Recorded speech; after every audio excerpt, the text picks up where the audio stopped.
Sanam nyele ko ar mitang santar समाज na video रे ape to ko sagun daram ar inya as ape ko pale napare mena pya इन हो ape ko daya dular te maram buru आशीर्वाद te napare ke menia to gomke ko tehn jahana topic pe jelia Keonjhar रे ar mitang selkhu maji ado okoy ko Keonjhar जिले रे मेना बना बांखान उड़ीसा मयूरभंज रिन हर कना बो selkhu maji बारे मिट बार पद पे बड़ाय कर गया इन हो को पे बड़ाय कर खान selkhu maji दो मिटांग maji कनाय आर नुई majiया कोचलटते आजा जेरी रे अतु इसमें धोले था नोय तो ठीक बो बड़ाय का आजा इशारा बानते आको अतुरना दारे सकम बांग हिलेबा अब इन हो जखन 2007 मसीहा रे अकिन सला मिट्टी नापावरना सौभाग्यवती हेज लेना और अकिन मिट्टांग हट्टा कटा मस्त उसूल मोटा हड़ाम किन ताहे कना माने होड़ किन ताहे कना और अकिना रोड लांदा जता गे भगी गया मेनखान ओना भगी भितरे रे हो तिने गान उनका बड़ी गुण मेना जहां चे मिट्टी केउझर जिले रिनी मिट्टी माझी को लगिन मिट्टांग कोड़ों को लेकाते नुकिन किन ताहे कना अदो इन जखन अकिन सला नेपेल लेना 2007 मसीहा रे उन जो आले अतुरिन यात्रा पार्टी सला इन चला लेन तहन और ओंडे जखन आको आको अतुर ले डेरा लेना जे आको अतुर जहां ओड़ा ले डेरा लेना उनिया मुनगे अड़ा ले जमा चे बांगा उनिया मुनगे ले तीगा चे बांगा आज ठेन चला ले नोआ खातिर कुली और आज ठीक गेला सला रपोड़ लेना ठीक तेगे मेताला कना हो बाबू तीक पे और जम पे तो नोडे दो selkhu हामा टॉपिक अगुरना कारण चेत अदो ठीक गया ओना को इन जतुनी लय बुझाव पिया मेनखान नुकिन जहां गमके तकिन selkhu maji नुकिन तो बांटी को दो बकिन ताहे कना अड़ी बेस हकिन ताहे कना मेनखान नय जे maji रेना जहां मिट्टी पावर maji रेना मिट्टी जहां टा ईगो नोआ खातिर अकिन दो ओडिसा चेचेत भारत रे किन मिट्टी कोरम को मझी लेका तकिन लेखायना कथा रे तिना सरिया तिना एरिया ओना बाबू बडाय मेनखान ओडे जहां बडायोआ जे ओना अतु रे आजा औरी कमी बद कमी को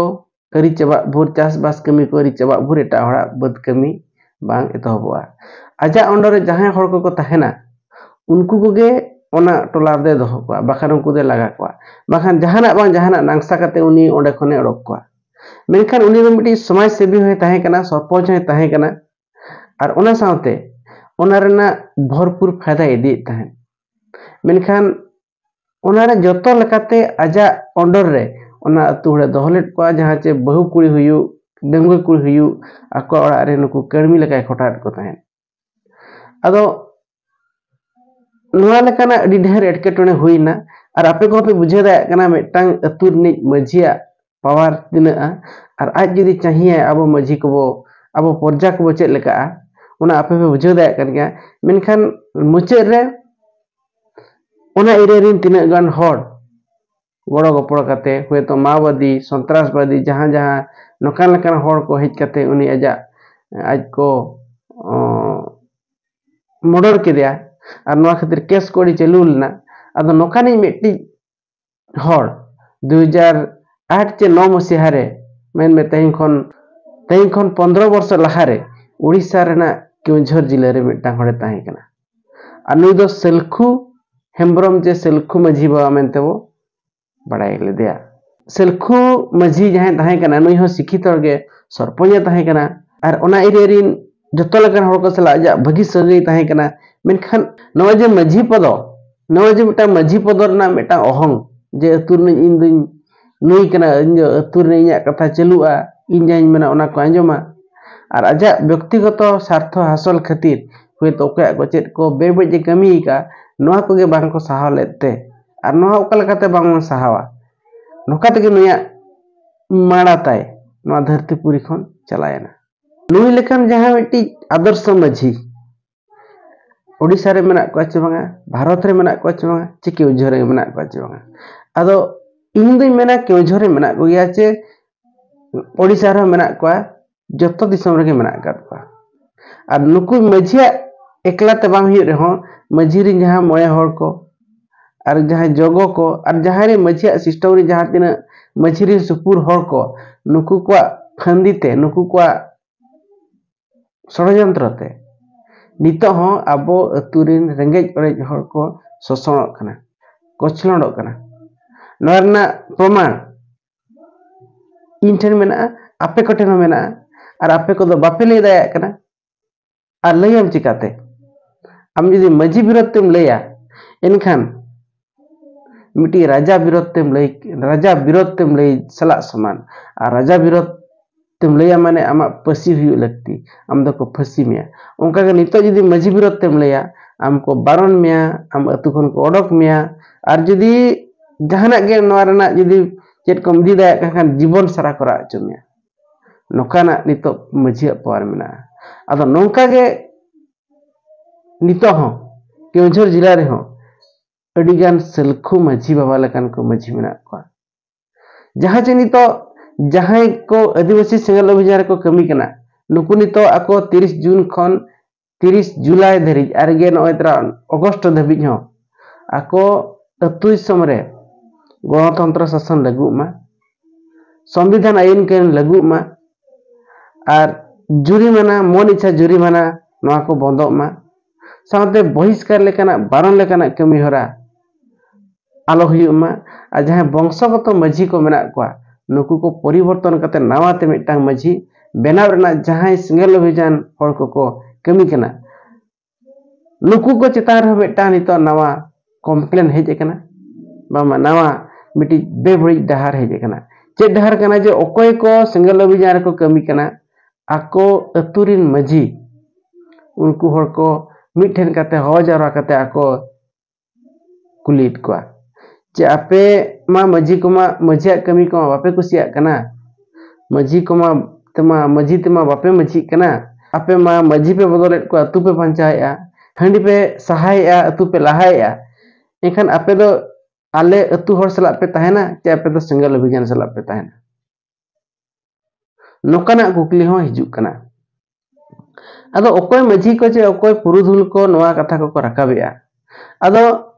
नोडे आको चेदा सांतार अतुरे आदिवासी समाज रे संविधान आईन कानून बांगमा गणतंत्र लागू लगित कथा को मेनिया नवा कथा दो नोका कना जहां तिना सिंगल अभियान दिन कमी कोठन बड़ाय कना जे सिंगल अभियान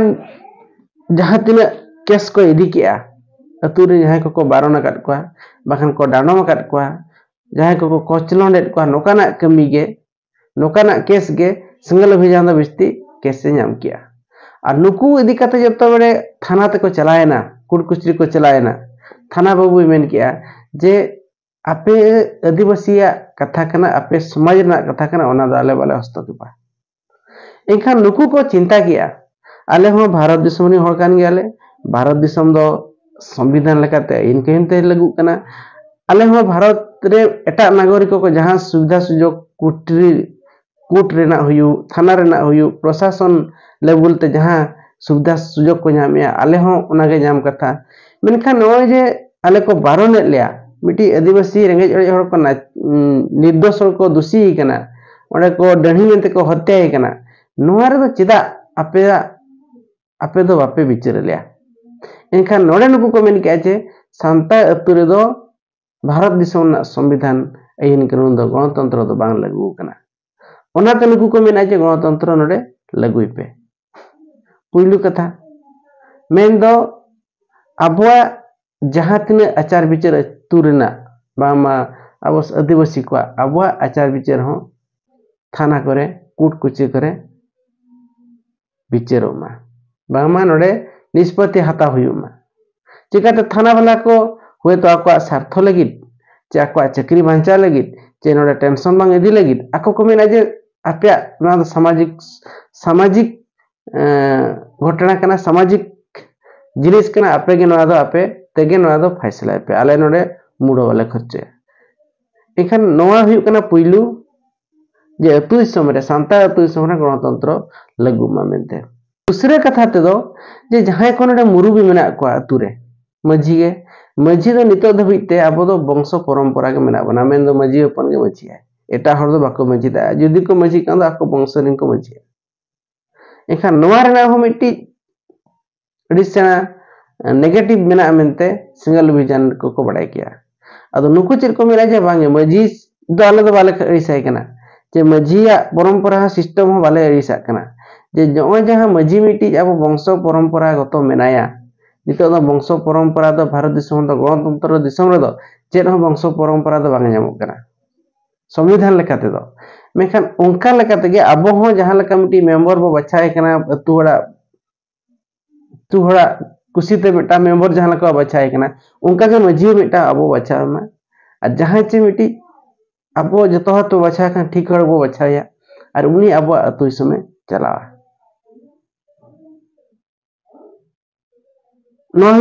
दूसरे कथा तीसरे कथा लेकाते दो सिंगल अभियान बड़ाई किया जे सिंगल अभियान जहां आसावासा जाति धर्म कथा लैया नुई दो अतु माझी मणे हर अतु हर को सचेतन लेनांग अतु माझी सचेतन लेन एनांग नोआ दो सक्सेस वा मेनते मेनखान जहां तिना अतु रे माझी मेना कोआ नुकु नोडे जहां तिना गे स्कीम को के जहां तिना गे प्लान को के जहां तिना गे एक्शन प्लान को के जहां तिना गे मिशन को के नुकु अतु रिन माझी जहां बुल माझी मेना कोआ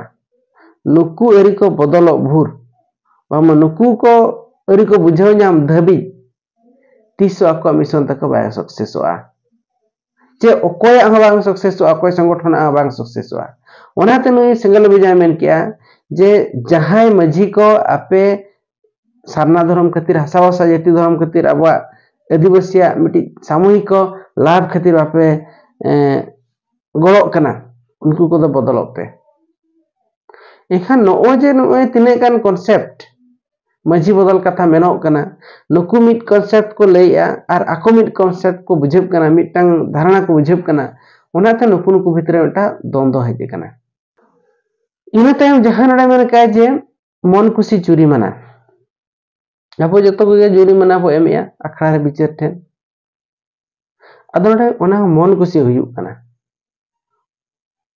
1 टाका खन 1 लाख धरि हरबो नानोमेन को मेखान नो जे मिटी डांडम रेना मिटी पनिशमेंट ना सिस्टम मिटी स्वाधीनता दिसम रे मिटी गणतंत्र दिसम रे ना हो संविधान तिने गान अथॉरिटी एम कर जे मिटी चांदा इदी बखरा मिटी पनिशमेंट दंड पैसे इदी बखरा जुर्माना इदी बखरा तहसील हब करते पुलिस वाला हब करते कोर्ट कचेरी नुकु आको नोआ रेना मिटी पावर एम कर अथॉरिटी एम कर जे आपे हर को पे फाइन दाया को इखन अब संविधान रे ओका रे बचुआ जे मिटी हर फाइन दाया मेनते माने नुकु को जहां अथॉरिटी बांग करते एटा हर दो बाम फाइन दाया मेनते एटा हर जदी को फाइन एट को मेन में जहां अथॉरिटी को याम का संविधान को उनको बांग करते एटा जदी को फाइन एट को एनखान आको मिटी व्यक्तिगत स्वाधीनता अधिकार खिरनो कना मेनते नुकु को बुझो किया एखा नोडे आको को मेनिया जे फाइन दो आलो हुयुमा जरिमाना दो आलो हुयुमा आ जदी हुयुआ तिने हुयुआ ना मटा लिमिट ठोके उतरमा आ नोआ फाइन टाका अब चेब चिकाया हंडी पुरो जिल चखना तगे बो चबाया अब ओकारे मिटटांग टाका गान हो अब समाज उतना कमी चे ओको मिटी साहाय्य लगित बामबो कमी कना एखा नुकु दो को मेना जे जरिमाना आलो हुयुमा दूसरे कथा है कना बासन दो अतु खन बो बासन दो इटका अतु खन बो ओडोकेट को अतु खन बो बहिष्कार इटका बारण इटका और नोआ कथा सब कते यदिम चला कना थानाते एनखान उनको को मेना आपे आना सामाजिक व्यापार कना अदो संविधान लेकाते दो जे मिटटांग होड़ा अबिना आजा मान हानि मान सम्मान रे आज लेकाना कमी दो बामबिन कमी दाया अदो अब जो है अथॉरिटी तब बचुआ अब चेद बो चिका को जे अब आज मिटी आज बो बारणे कना बो अतु खन बो लगाए कना आजा मानसिक अशांति बो गुइया नोकाना हो मिटा अब समाज रे नेलोक कना और नोआ को तेगे मिट्टी हर अतु सम रे अब बो जरी कते बो दोहो का दिया अदो नोना को परिवर्तन कथा को मेनिया सिंगल अभियान दो अदो नोआ तिना को कुसिया बाको कुसिया अलग कथा कना आगाम दिन बो बड़ा मेनखान नोआ लगी ते नित राष्ट्रपति ठेन दाबी वीडियो थ्रोते डीएम थ्रोते गवर्नर थ्रोते चला कना आदो ओकोय को नोआ कमी करे को संपृक्ति को तहन कना सेंगल अभियान दिन मेनखान जहां हर को नोकाना कमी रे को धुरो को कना छुटो को कना को नुकु हर आको अतु मझी हो काते मेता को कनाय जे आपे मा मझी बापे कुसिया कना मझिया राजनीति मा बापे कुसिया कना अगिला प्रम को बापे कुसिया कना आपे सिंगल अभियान पे तहना चे अतु रे पे तहना आदो नोकाना मिटी कुकली सिंगल अभियान कमिया को चेतान रे ओका लेकान मझी नोआ कुकली को दोहो का ओका लेकान मय हो नोकाना कुकली को दोहो का नोआ पे को विचार पे और नुया चिंताधारा दो हुए तो बोंगा दिसम रे मेनाय सालखु मझिया चिंताधारा सला समान कना चे बांगा ओना ह तुले जखाय पे चिकाते नोडे दो आबो जतो लेकाना स्वाधीनता तो मेना जदि मिटी मझिया भूलु कना उनी आज मिटी गणतंत्र नीति नियम लेकाते प्रोटेस्ट आय ओनाय अपील ओनाय दाबी सदर आय एखा उनी ओका लेकाते मना दाय है जहां को मझी कना को उनको कमा को नोआ कथा मा बाको कुसिया गया मेनखान जहां को बाको मझी कना तीन जो धबी तेहेन इन आम अबो मझिया बड़ी राजनीति एगेंस्ट रे तीन जो धबी अबो कुकली अबो दोहया उन जो धबी दो अबो दो गुलाम रे के तहना फिर नोका तहे कना आपे ओका लेका नोआ वीडियो पे बुझो किया कमेंट करते लई पे आर के दाराकान वीडियो रे ᱧᱟᱯᱟᱢᱟ ᱤᱱᱟᱹ ᱫᱷᱟᱹᱵᱤᱡ ᱛᱮ ᱟᱯᱮ ᱡᱚᱛᱚ ᱠᱚ ᱡᱚᱦᱟᱨ।